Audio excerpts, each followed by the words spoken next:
جب میں چھوٹا تھا تو مجھے والدین کہتے تھے کہ بیٹا نماز پڑھا کرو اور دوسروں کو بھی اس کی تلقین کیا کرو. میں خود تو پڑھتا تھا اور دوسروں کو جب دعوت دیتا تھا تو وہ مجھے کچھ اس طرح کا جواب دیتے تھے کہ جو نماز پڑھتے ہیں اصل میں انہوں نے دین کا لبادہ اوڑھا ہے اور وہ اس لبادے میں لوگوں کو نقصان پہنچاتے ہیں اور اپنے مذموم عزائم پورے کرتے ہیں. اب بھی جب دعوت دی جاتی ہے تو اسی طرح کے اکثر لوگ جو ہیں وہ زیادہ نہیں، سارے نہیں لیکن اکثریت جو ہے اس طرح کا میں نے جواب سنا ہے.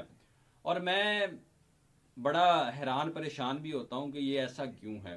تو میں نے اپنی سوسائٹی کو جو ہے دیکھا، میں نے آبزرو کیا کہ کیا ماجرا ہے.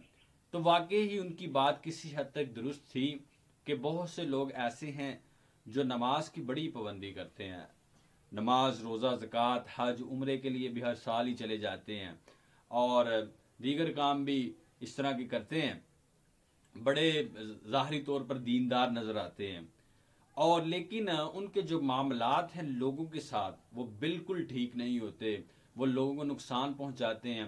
اگر ان کی کوئی دکان ہے تو وہ اپنے جو پروڈکٹس ہیں ان میں ملاوٹ کر کے، یا اگر کوئی پراپرٹی ڈیلر ہے تو وہ لوگوں کی جو جگہ ہوتی ہے اس میں گبن کر کے یا اس طرح کرپشن کر کے ساری چیزیں جو معاملات ہوتے ہیں ان میں وہ بالکل ٹھیک نہیں لوگوں کے ساتھ، بلکہ لوگوں کو وہ نقصان پہنچاتے ہیں، ٹریپ کرتے ہیں اپنے لبادے کے ذریعے کہ وہ بڑے نماز کے پابند ہیں، روزے کے پابند ہیں. لوگ سمجھتے ہیں کہ بڑے اچھے لوگ ہیں، ان کے ساتھ لین دین کر لیتے ہیں، لیکن اس لبادے کی وجہ سے پھر وہ لوگ جو ہیں وہ دھوکے میں آ جاتے ہیں اور وہ جو ان کے عزائم ہوتے ہیں وہ پورے ہو جاتے ہیں.